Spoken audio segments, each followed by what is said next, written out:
August 1859, Savannah. The air hung heavy with heat, sweat, and secrets. Inside the Broughton Street auction house, 27 men stood shoulder to shoulder, each one powerful, wealthy, ruthless.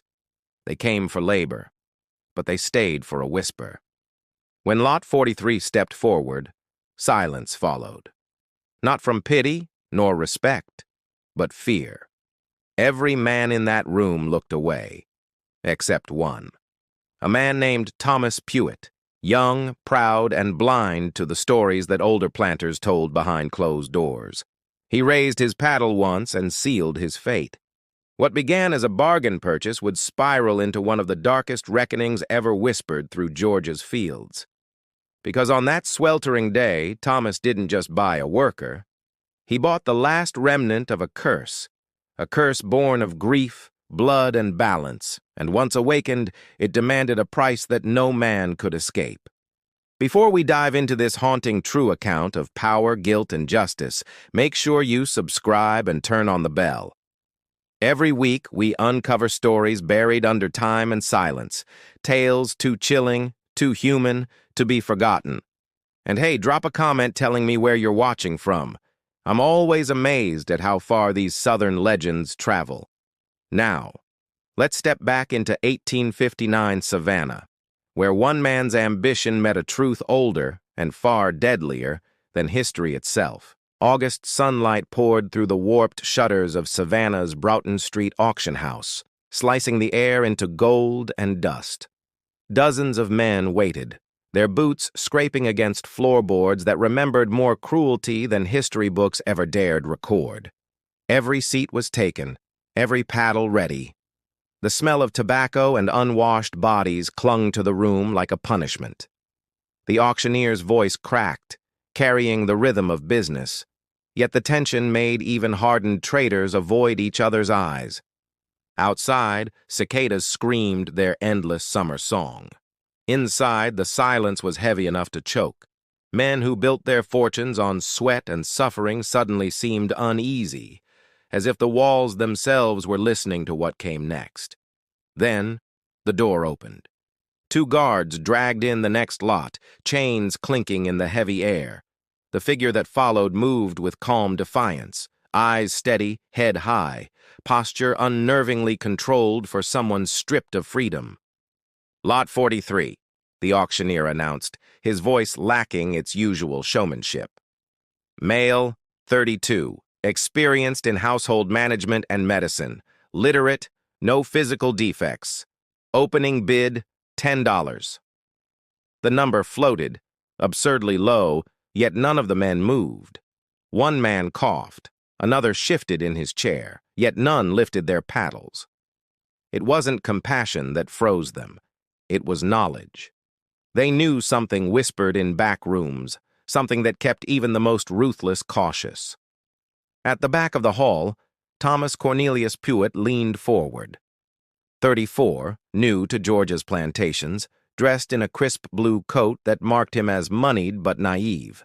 He'd arrived from Charleston 3 weeks prior, hungry to prove himself. To him, this was opportunity, a bargain, a way to establish dominance among old Southern families who sneered at new money. He raised his paddle casually, unaware that every head turned to him in disbelief. $10 to the gentleman in blue, the auctioneer said, relief flickering in his tone. Do I hear 12? Silence. The gavel fell with a crack that echoed like a gunshot. Sold? Thomas smiled faintly. Around him, men shifted, muttered, avoided eye contact. The auctioneer avoided meeting his gaze altogether, moving on as quickly as possible. Something in the air felt wrong, an unseen current that rippled beneath polite murmurs. After the auction, Thomas approached the clerk's table, his leather gloves creaking as he signed the papers. Lot 43, he said casually. Where was he before this? The clerk's quill paused mid-scratch, hesitating for just a fraction of a second. From the Peaton estate, the man replied finally. Liquidated after the master's death 3 months ago. Strong worker, skilled with herbs, knows medicine. He licked his lips. bit peculiar, they say. Keeps to himself. Talks to no one. Peculiar doesn't bother me, Thomas said, counting out gold coins. The clerk's eyes flickered up, half pity, half warning. It should, he murmured almost too quietly. Thomas didn't hear, or pretended not to. Pride made him deaf to caution. Outside, the afternoon scorched the cobblestones. The newly purchased man walked behind Thomas in chains, his gaze forward, his expression unreadable. He wasn't broken, Thomas noted. There was control in his stillness, a dangerous kind of silence. The carriage rolled toward Waverly Plantation, 800 acres of cotton fields wrapped in humidity and secrets. The land was rich, the house grand, and the owner ambitious. Yet something in the air felt watched. Thomas's overseer, Hutchkins, a thin, angular man with the voice of command, met them at the gates. "That the new one?" he asked, narrowing his eyes. Thomas nodded. "He's got medical training. Put him to work near the quarters." Hutchkins frowned. "We already got Daniel tending wounds and fever. Don't need another herbal doctor." Thomas's reply was calm, but sharp. "He's not for the fields. He'll assist, learn the place." The overseer hesitated, then nodded reluctantly. As the sun fell, Thomas stood on the portico overlooking rows of swaying cotton. Crickets filled the night, and fireflies blinked like fleeting souls. The new man had been placed in the old overseer's cabin near the well. That night over bourbon, Josiah Crenshaw, a neighboring planter, visited to welcome Thomas. The man carried stories the way others carried weapons. "Heard you bought the Peaton worker," Crenshaw said. "Bold move." His voice carried both mockery and pity.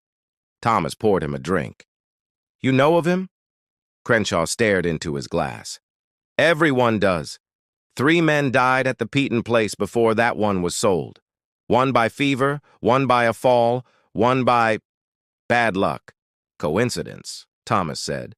Crenshaw looked up sharply. "No such thing in this county. Some debts don't stay buried, Pewitt. You'll see." He finished his drink, left without another word. The night swallowed him like a secret kept too long. When Thomas visited the cabin, the man sat upright on his cot, hands folded neatly. "You're a doctor?"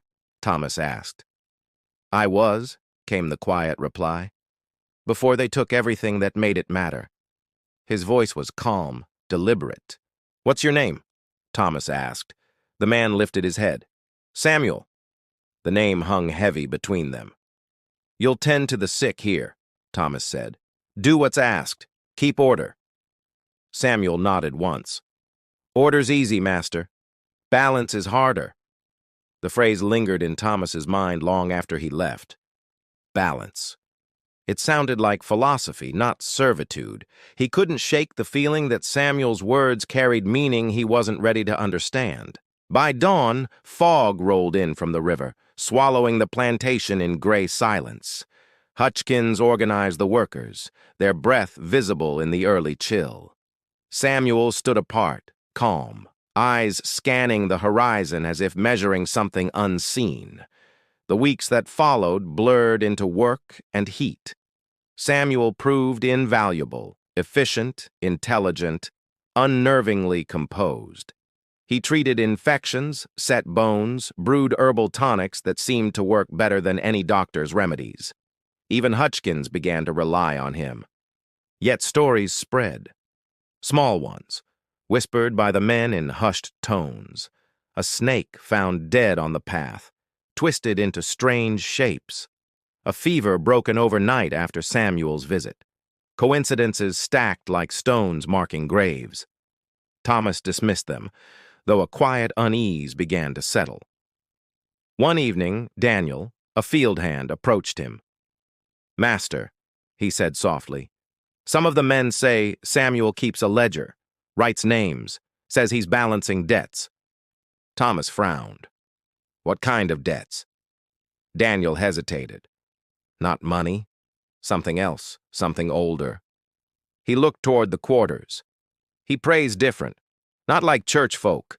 Says every wrong finds its weight in time. That night, Thomas walked past Samuel's cabin. A candle glowed through the window. Inside, Samuel sat at a rough table, writing slowly in a small leather book. His face was serene, but the air around him felt heavy, deliberate. Thomas turned away. He told himself he didn't care what the man wrote, but part of him knew. Somewhere in that ledger, his own name might already be waiting, written in the calm, patient hand of justice, misunderstood. The season shifted. Cotton ripened under a burning sky. Thunder rolled far off like distant drums, and though life at Waverly moved with mechanical precision, every man felt it. The silence before something inevitable, something that had already begun. By harvest, even Hutchkins avoided Samuel's gaze. "He watches, sir," the overseer muttered once. "Not like a servant, like a judge." Thomas laughed too loudly. "Judges need laws." Hutchkins looked down. Maybe he's got his own. That night, thunder split the sky open.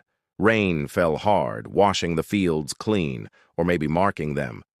In his room, Thomas dreamed of a balance scale tipping slowly, and in its quiet descent, he heard Samuel whisper, "All debts come due." When he awoke, the ledger existed only in rumor. The man who owned him didn't yet understand that power could shift quietly, without rebellion, without blood, until one day, the master realized he was the one being measured. The Waverly Plantation slept under stormlight, unaware that its foundations had begun to crack. And at its heart, one man sat writing, counting, recording, preparing for a reckoning no one could stop, because justice, once awakened, never sleeps. Morning broke over Waverly Plantation with a heavy stillness that settled between the trees like judgment. The air was thick, golden with humidity, and the birds sang low, wary of the strange quiet that lingered.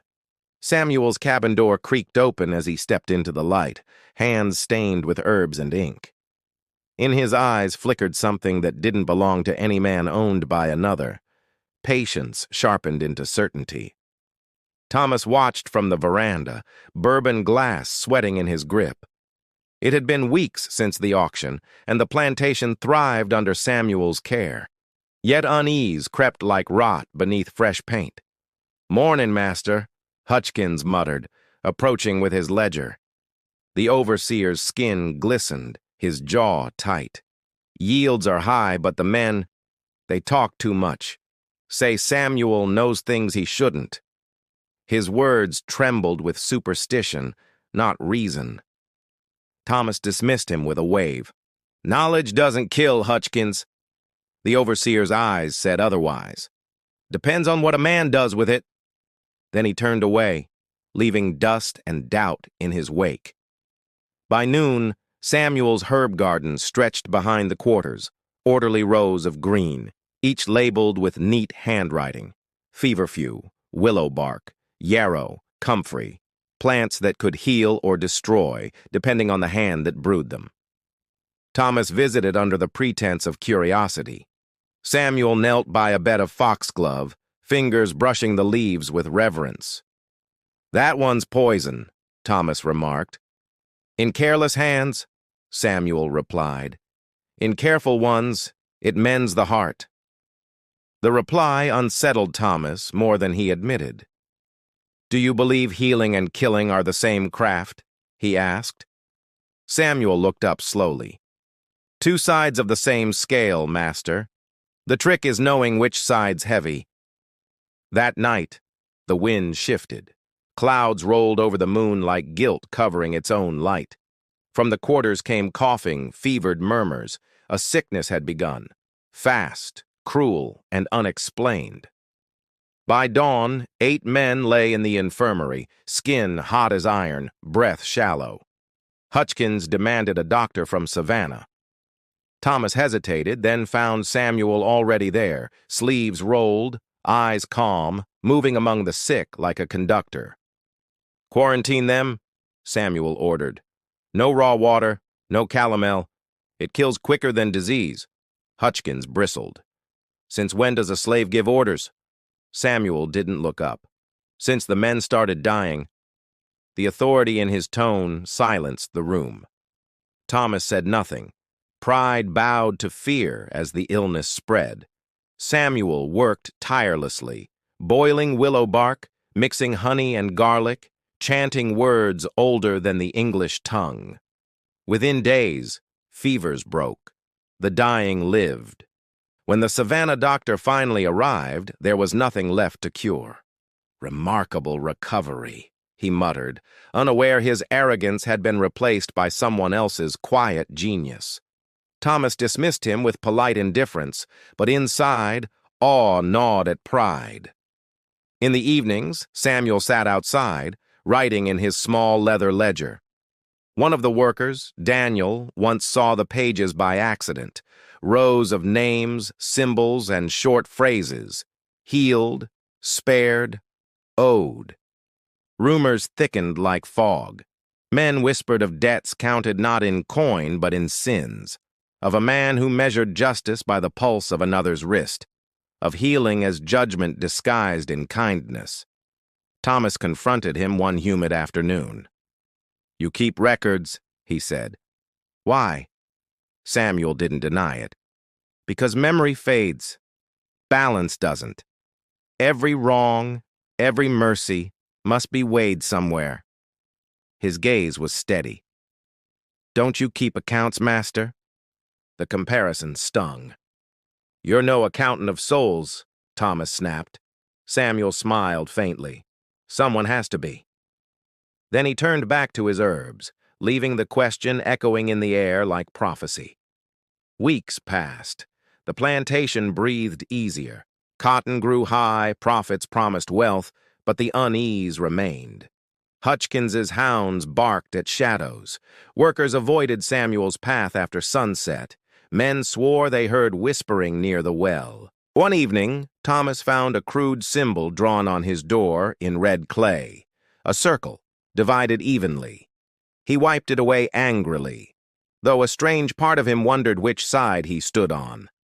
Later, by lamplight, he read his father's letters from Charleston, warnings about ambition, greed, and the curse of thinking yourself invincible. He thought of Samuel's calm face, of the balance that man spoke of, and shivered. When Hutchkins's son fell from a horse and broke his leg, Samuel was summoned. He reset the bone without flinching, muttering prayers that sounded foreign yet sacred. The boy healed quickly, but the overseer's gratitude curdled into suspicion. "You touch too much death, too much life," Hutchkins hissed one night. "Ain't natural." Samuel's reply was soft. "Nature doesn't ask permission. It just balances what men disturb." The overseer backed away, eyes filled with something close to fear. The next morning, Hutchkins was found vomiting behind the stables, eyes bloodshot, body weak. Thomas ordered Samuel to treat him. Samuel obeyed quietly, brewing tea with steady hands. "What's wrong with him?" Thomas asked. "His past," Samuel said simply. Hutchkins survived, though paler, quieter. He no longer questioned Samuel. No one did. The healer's authority became unspoken law, his quiet power woven into the rhythm of Waverly like a hidden current. Thomas began to dream of scales again, one side filled with coins, the other with bones. Always, Samuel's hand adjusted the balance, and Thomas could never tell whether he was being spared or measured. Then came the letter. A neighboring planter wrote, requesting Samuel's aid. His workers were sick, his overseer dead. The same fever, the same whispers. Thomas allowed it, though part of him wondered if disease followed Samuel or fled before him. When Samuel returned, his expression was different. Colder, resolved. "They'll recover," he said. "But debts were heavy there. Some had to be paid." Thomas didn't ask how. He already knew the answer, though his mind refused the shape of it. That night, lightning lit the fields white. Rain fell like ash. Samuel sat by his window, writing again. Ink glistened as he added another name, drew another line. Somewhere in the dark, the balance tilted. By dawn, the air smelled cleaner, sharper, as though the storm had scoured away guilt itself. Yet beneath it all lingered the faint scent of foxglove, sweet, deadly, and necessary. Thomas watched him from the veranda, realization dawning with slow horror. Samuel wasn't merely healing his plantation, he was cleansing it, removing rot one man at a time, mercy and murder braided into purpose. In that silence, Thomas finally understood the ledger. It wasn't vengeance, it was faith. A system older than his world, where every cruelty carried weight and every sin demanded exact balance. He turned away, unwilling to see more, but the truth followed like a shadow that couldn't be outpaced. The healer had become judge, and Waverly was his courtroom. By sunset, the garden shimmered in gold. Samuel closed his ledger, eyes calm. Another day's balance struck, another chapter written in a book no fire could destroy. And though Thomas still called himself master, every man at Waverly knew the truth. Power no longer came from ownership, but from the one who decided who deserved to keep breathing. Justice, it seemed, wore no robe, only steady hands and a quiet smile.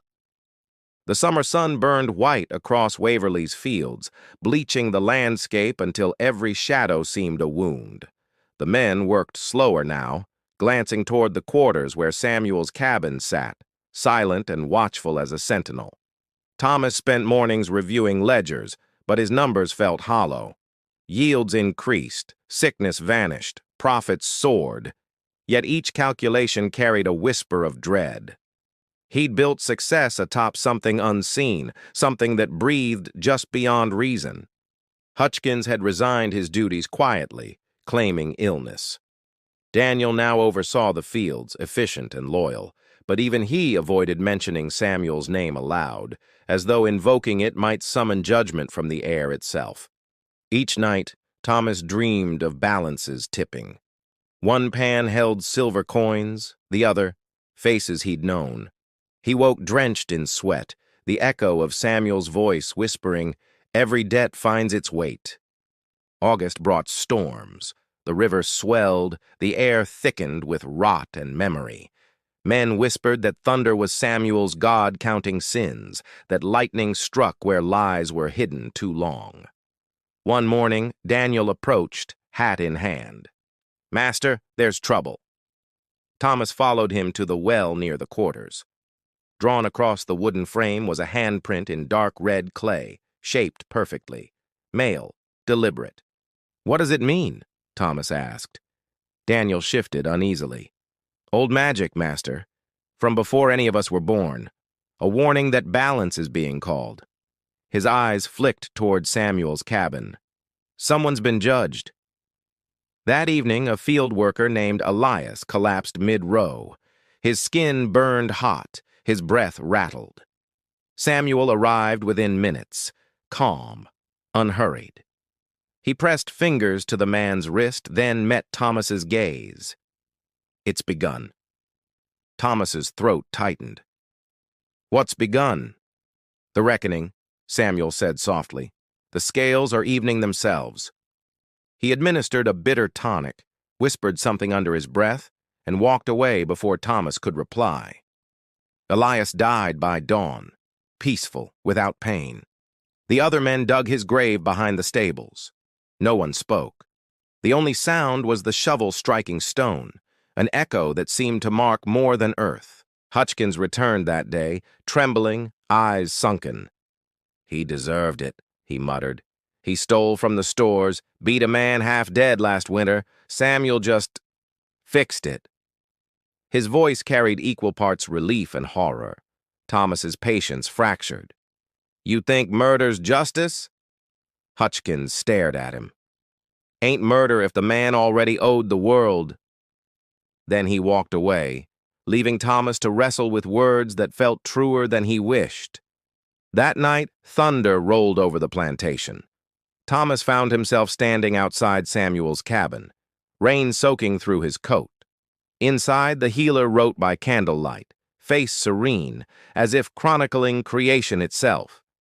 "You killed him," Thomas said. Samuel didn't look up. "I healed the wound he made in others. Balance, master. Always balance." His voice was calm, almost kind. "Would you prefer the sickness to spread?" Thomas stepped closer, fists clenched. "You decide who lives?" Samuel's eyes lifted slowly. "Someone must. You do it with whips and numbers. I do it with herbs and conscience. Tell me which is worse." The words struck deep. Thomas retreated into silence. Outside, the storm broke fully, lightning tearing across the fields like divine handwriting. Inside, Samuel closed his book and blew out the candle. By morning, the storm had passed, but something had shifted. The men worked with quiet precision, eyes forward as though waiting for an unseen verdict. Even the birds avoided the garden's edge. Weeks drifted by in oppressive calm. Then, one afternoon, Hutchkins staggered into the house, clutching his chest. "Can't breathe," he gasped. Thomas called for Samuel instinctively, then froze when the healer appeared, already holding a vial. "Foxglove," Samuel said, tipping liquid between the overseer's lips. "Too late for healing, but enough for peace." Hutchkins exhaled once, long and final. The silence afterward felt sacred. Thomas turned away, sickened, fascinated. Later, Thomas found Hutchkins's name inked neatly in Samuel's ledger. Next to it, one word: balanced. No mention of guilt or forgiveness, only completion, as if death itself were arithmetic resolved. The plantation grew eerily efficient.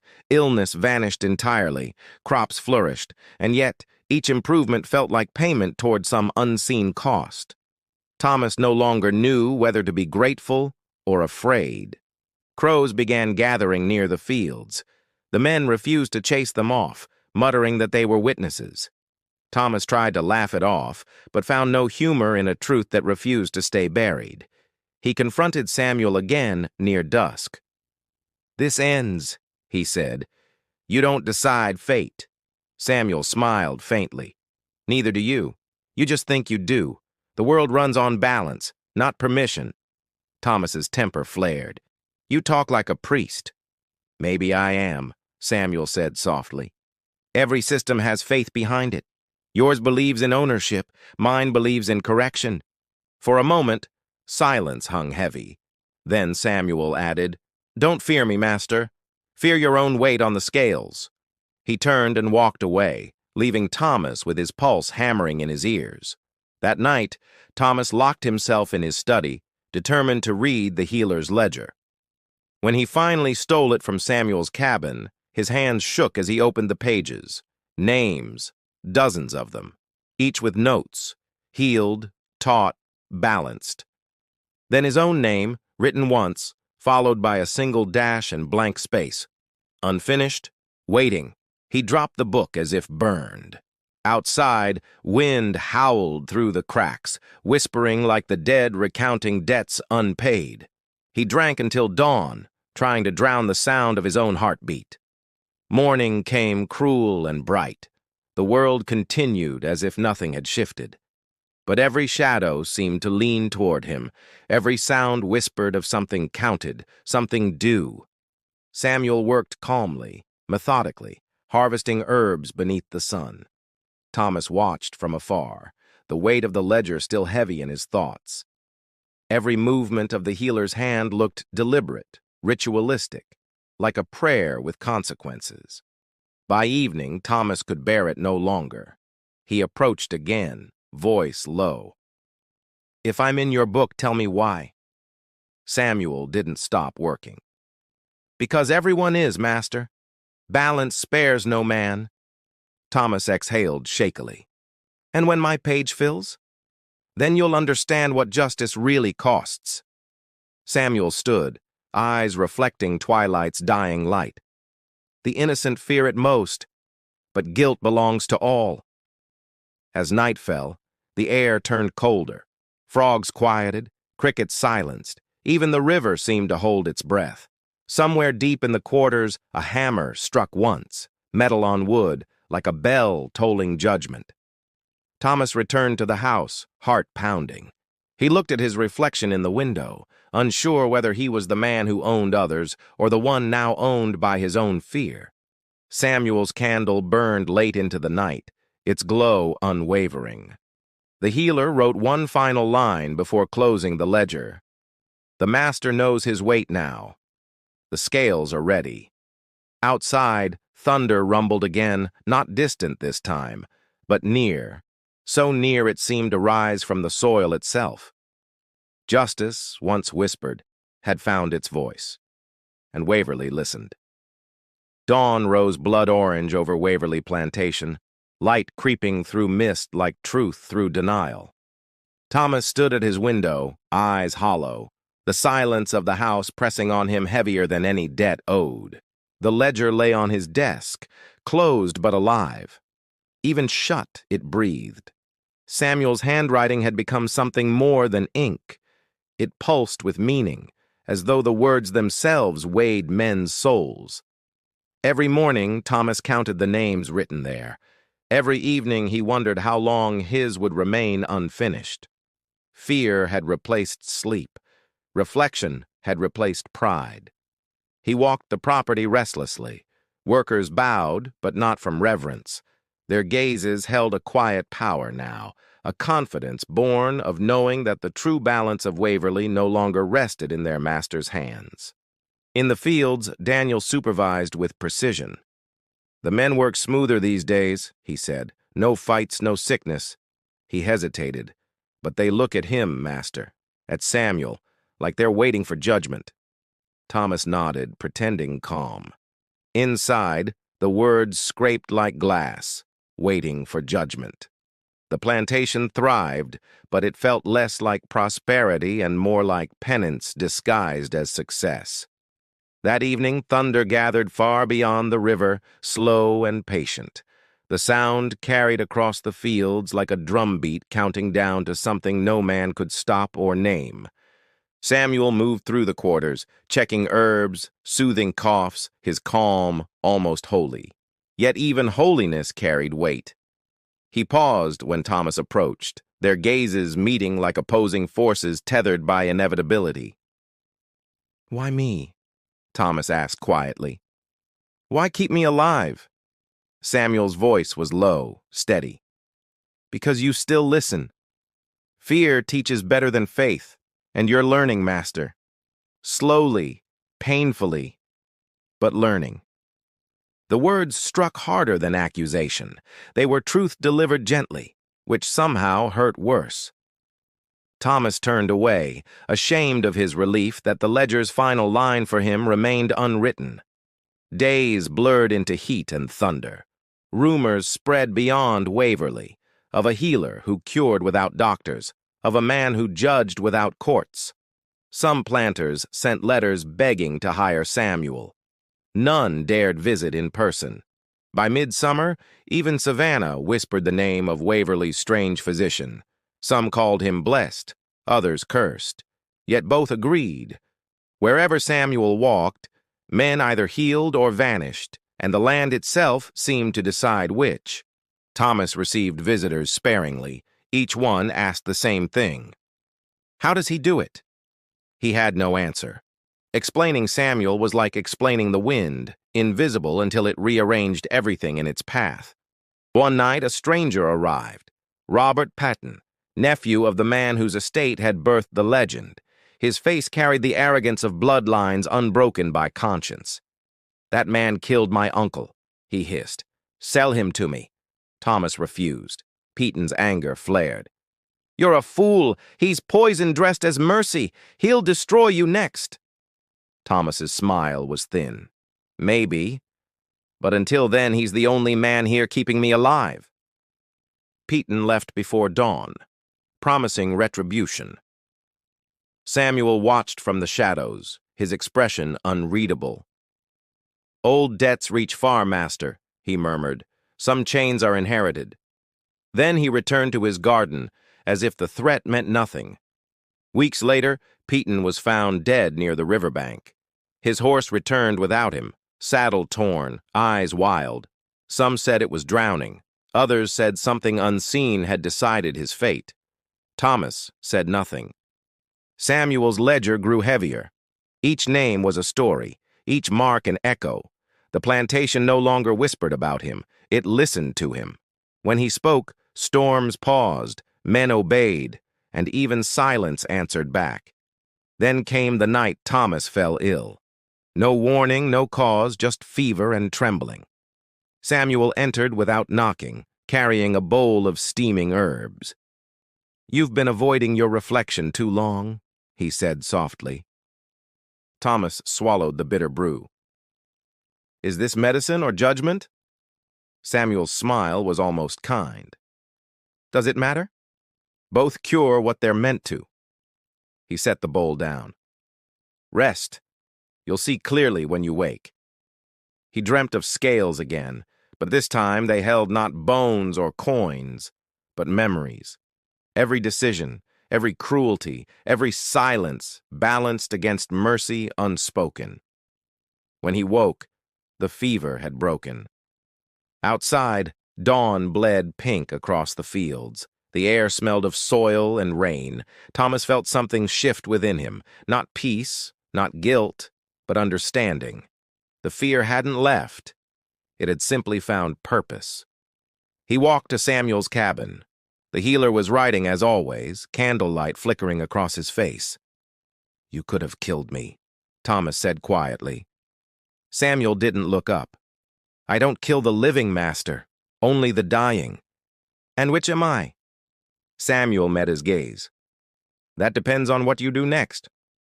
The words settled like judgment disguised as advice. Thomas nodded once, the weight of choice heavy but freeing. By autumn, Thomas called a meeting of his workers. No overseers, no threats, just men standing as equals beneath an open sky. "From now on," he said, voice steady, "no man here owns another." The silence that followed was vast, ancient. Daniel stepped forward first, eyes wide. "You mean that?" Thomas nodded. "The scales have balanced enough blood for one lifetime." Samuel stood at the edge of the crowd, expression unreadable. For the first time he bowed, not as servant but in acknowledgement. A gesture not of subservience but recognition between men who finally understood balance. The weeks that followed felt unreal. Word spread of Waverly's transformation, of men working by choice, of peace found where fear once ruled. Yet beneath the calm, something deeper stirred, the quiet hum of destiny fulfilled. Winter came early, the frost glittering across fields stripped bare. Thomas spent nights by the fire, reading his own journals. The last page remained blank, waiting, just like his name once did in Samuel's book. One evening, Samuel entered carrying 2 ledgers, one his own, one freshly bound. "Yours," he said simply. "Every man keeps account of his deeds now. Balance must belong to all, not one." Thomas accepted it, hands trembling. The first page bore Samuel's handwriting. Fear taught him, justice spared him. Now he learns mercy. Beneath it, space for Thomas's own words, unwritten, unforced. Outside, the river roared with winter rain. The old plantation creaked like an ancient creature learning to breathe again. Samuel stood at the door. "The world's changing, master. Don't let it forget the cost." Thomas looked up. "And you?" Samuel smiled faintly. "My work here's done. Other places still rot. Other debts still wait." He stepped into the rain, vanishing into the mist like something both holy and human. Thomas never saw him again, but in every storm that swept across the fields, he swore he heard that calm voice whispering, "Balance, master. Always balance." Years later, when war tore the South apart, Waverly remained untouched. Men said its soil was sacred, others said it was cursed. Thomas knew better. It was simply balanced. On his final night, he wrote one last entry. "I feared justice once. Now I fear the lack of it. If there's weight to every sin, let mine be measured honestly. When morning came, Thomas was gone, peaceful, unbound. On his desk, his ledger lay open beside Samuel's old one.